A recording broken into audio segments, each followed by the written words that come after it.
ಆಂಧ್ರದಲ್ಲಿ ದುಷ್ಕರ್ಮಿಗಳ ಅಟ್ಟಹಾಸ. Grand trunk express ರೈಲಿನ ಮೇಲೆ ಕಲ್ಲು ತೂರಾಟ. ಲೋಕೋ ಪೈಲಟ್‌ಗೆ ಗಂಭೀರ ಗಾಯ.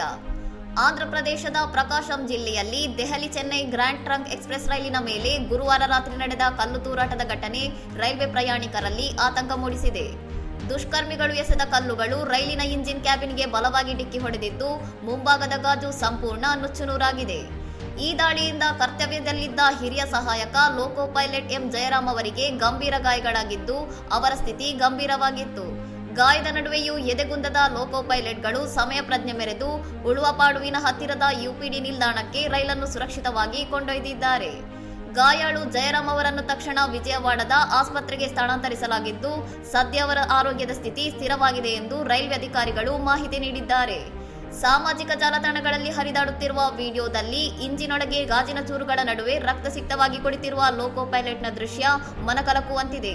ಪ್ರಕರಣದ ಕುರಿತು ರೈಲ್ವೆ ಪೊಲೀಸರು ತೀವ್ರ ತನಿಖೆ ನಡೆಸುತ್ತಿದ್ದಾರೆ.